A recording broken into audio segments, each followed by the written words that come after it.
What's going on YouTube, Fesify Media? Make sure you guys subscribe to the channel to be entered into our 200k subscriber giveaway. We'll be giving back to you random things. You have to be subscribed to the channel. Stephen Paul is a British convicted serial rapist and serial killer. He's responsible for murdering at least 4 men and committing multiple rapes. Paul received a life sentence with a whole life order on the 25th of November 2016, meaning he is unlikely to ever be released. Before we dive into his interview and break that down, we're going to talk about his 4 victims. The first victim, Anthony Wargay, a fashion student, 23, was originally from Hull but was renting a room in London while studying at university. He occasionally worked as a male escort via a website called Sleepy Boys, which is how he came into contact with Stephen Paul, who offered him £800 for an overnight stay. Mr. Wargay was cautious about the offer and told his friend Ellie DLs, "In case I get killed," he told her. He told her as an extra precaution he had a small knife but was going to take scissors with him. He was found dead outside of an entrance to Paul's block of flats in the early hours of June 19th, 2014. Victim number 2 is Gabriel, 22, come to London from Slovakia for a new life, and in mid-July was living temporarily with a man called John Pape, who he met on a dating website called Bender. On around August 23rd, 2014, he moved into Paul's barking flat after he agreed to put him up on the sofa rent-free. He had told his friend that he did not want to sleep with Paul, who he described as kinda different, but said the place was worth it. Paul told a neighbour about his new Slovakian twink flatmate, but within days, Gabriel said he wanted to move on. On August 27th, Paul told his sister Sharon on the phone that there was a dead body in his bed flat after she advised him to go to the police. But the following day, the young man's body was found dumped 500 meters away in Barking Abbey graveyard by a dog walker. Victim number 3 was Daniel. He had been living with his partner Ricky in Gravesend in Kent after meeting through Lads dating website. He loved his work as a chef and also was passionate about cooking, according to his partner. He liked to drink but never took drugs aside from cannabis during a trip to Amsterdam, the court heard. Mr. Whitworth met Paul through Fit Lads dating website on August 18th, 2014 before the death of the previous man. But he did not meet up until the evening of Thursday, September the 18th, 2014, when he failed to turn up for work the next day. It was reported that he'd gone missing to Kent Police. Meanwhile, Paul deleted his Fit Lads account. On September the 20th, his body was found by the same dog walker in the previous altercation of Gabriel. His mobile was missing and a fake suicide note was in his hand, implicating him in the death of the young Slovakian the month before. It was written by Paul as a part of his elaborate cover-up. Victim number 4 was 25-year-old Jack Taylor. Lived with his parents in Dagenham, East London, and he worked as a forklift truck driver in London City Bond. He was described by his sisters Donna and Jerry Taylor as bubbly, caring, and a popular young man who loved his job and would never have taken drugs for the fear of losing it. Just under a year after Mr. Whitworth's death, Mr. Taylor had been drinking beer and a couple of whiskies at the trading club in Dagenham. When he returned home at 1:10 AM on September the 13th, 2015, his father Colin was still up. But in the morning, his parents found him missing as he had hooked up on Grindr with Paul and taken a minicab to Barking. CCTV picked up the pair meeting at Barking Station and headed to Paul's flat, where he died soon after. Within 4.5 hours of meeting, Paul had blocked his Grindr account, erasing their online connection. Just after 1 PM on September the 15th, his body was discovered near the graveyard without his mobile phone in the same circumstances as previous victims. His family said that the police initially treated Mr. Taylor's death as an overdose, but they refused to accept it and put pressure on officers to treat this death as suspicious. Now that we've clarified what happened to the 4 victims, we can get into and break down his police interview. So did you have any involvement in the death of the male that we just spoke about a short while ago, Gabriel Cavari or Gabriel Klein? No, I did not. So, were you involved in administering any drugs or poisons or noxious substances to him? This what makes it a whole lot worse about this guy. He was administering drugs to his victims as well to make him way more vulnerable to do what he done to them. But he goes on a weird little cycle here of speaking and kind of confusing himself to come out of a story when confronted about drugging his victims. No, I don't administer drugs to anyone or give drugs to anyone. That's done at the party by someone else. The name I recognised, one of the boys you mentioned before, was he's normally at the parties and deals with administrating drugs. Who's that, sorry? Daniel recognised him. Sometimes he deals, he hands out the drugs to the guests. Daniel, this is the male Yeah. that we spoke of earlier. So, it might not be the same guy, I really don't know, but it's the only Daniel I'd know. Or,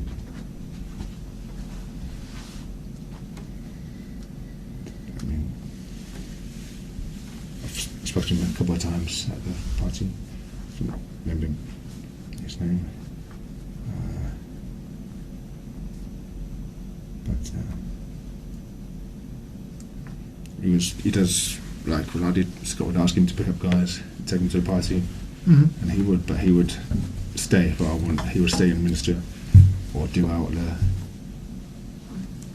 hand out of drugs or whatever, but I would leave, but he would stay. And did you go with Daniel to meet people?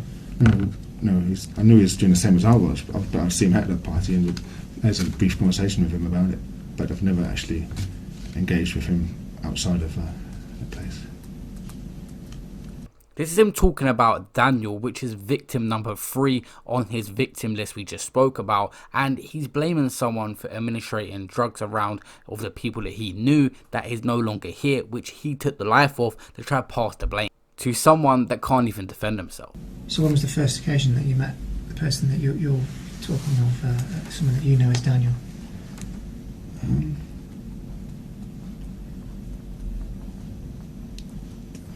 think I saw him the first few occasions I was there. It was the first time I bought a guy for Scott, and Daniel was there.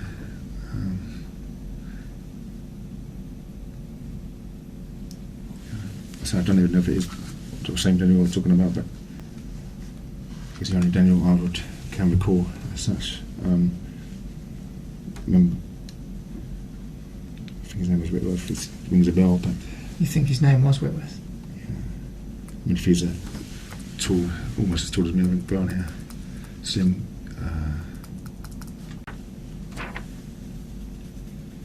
Might help if I show you a picture. We'll call this CRT. See, this is Jack Taylor.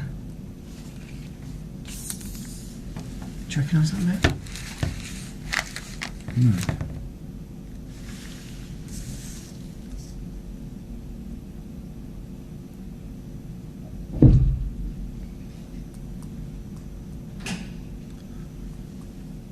No, I just don't recognise him.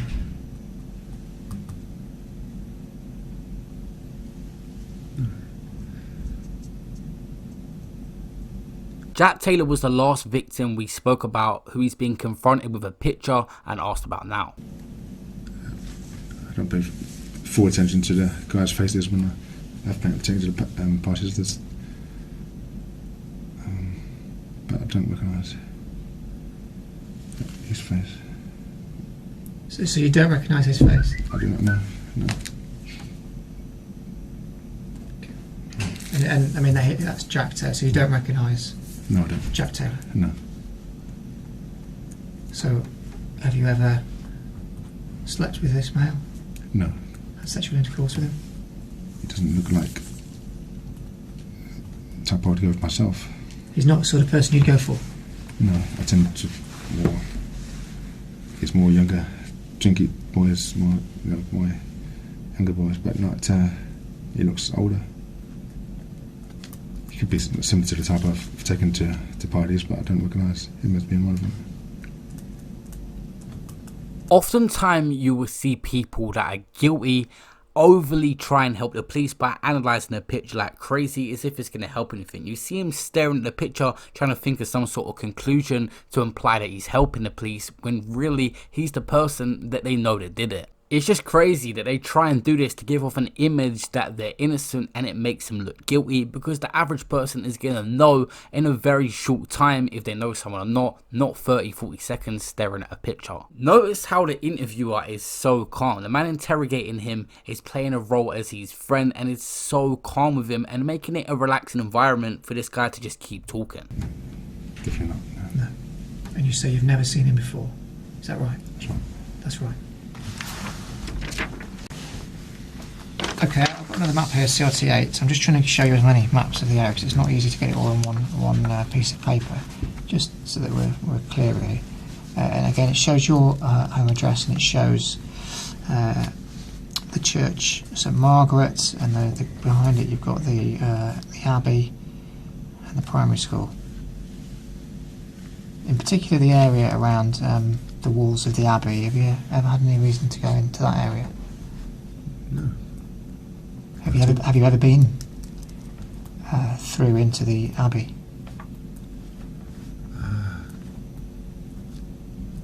No, I haven't. No, don't generally go to the church areas.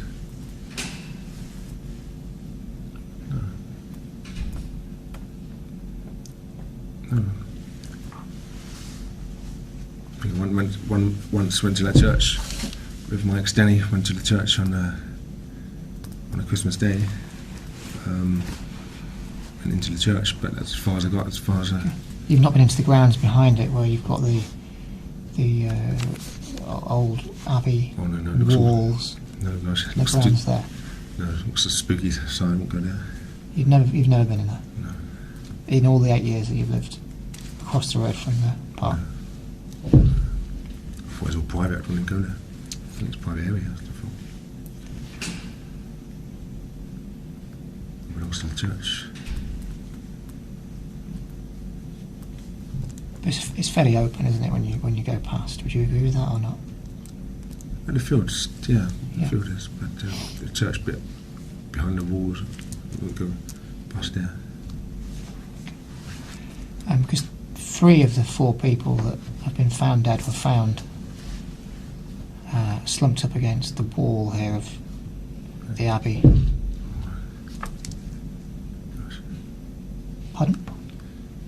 Yeah, I didn't know that. You didn't know that? So that's news to you, is it? Did you put them there? No.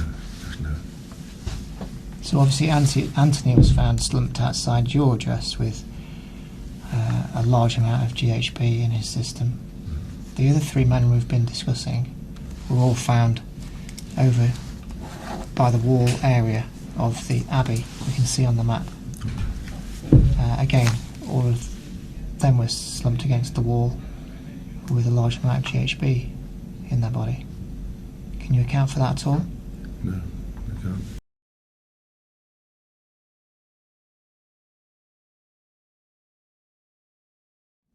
I mean, Stephen, did you write this letter here, CRT 11? This is the fake suicide note that was put by Side Daniel after Stephen had killed him. No, I didn't. The photos of it is found with Daniel. No. Definitely not. Are you telling us the truth, Stephen? I'm telling you the truth, yes. About the letter? Yes. 100% truth. About all of these boys? Yeah. Young boys? In the early stages of their youth, really, in terms of in their early 20s. All found dead. Stephen? Yeah, I understand, but Close to your house. One of them had been in your house. As the police tell him what he's done, it hits him. You can see his body reacting a little nervous twitch. That's because his mouth is not expressing the truth, so his body's reacting for him in his nervous movements. Either just before or at the time when he died, and was found to have large quantities of a drug in his system. The other 3 were all found just over the road in the churchyard, or just beside the churchyard in that area that we've discussed, propped up against a wall. And in this part of the clip is where his mouth is picking up on the situation. He's saying yes, yes, yes to everything he's being told because subconsciously he already knows what happened, but he's been denying it the whole time. Anyone else would say, oh, is that what happened? Or is it really that's crazy or something like that? But this guy's just saying yes, and he's subconsciously just reacting to what the police interview is saying. Either just before or at the time when he died, and was found to have large quantities of a drug in his system. The other 3 were all found just over the road in the churchyard, or just beside the churchyard in that area that we've discussed, propped up against a wall. short distance from your house, all again with high levels of GHB in them, enough to kill them. Highly unusual way to die for one person. This is 4, all found very close to where you live. All men, young men, type of men that you say that you find attractive. All now dead, Stephen.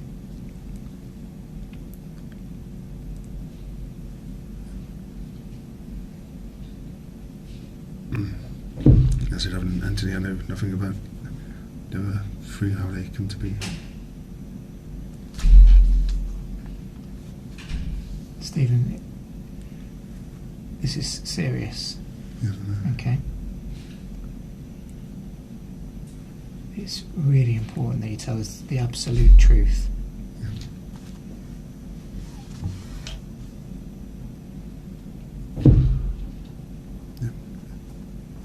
I've told you so far is true.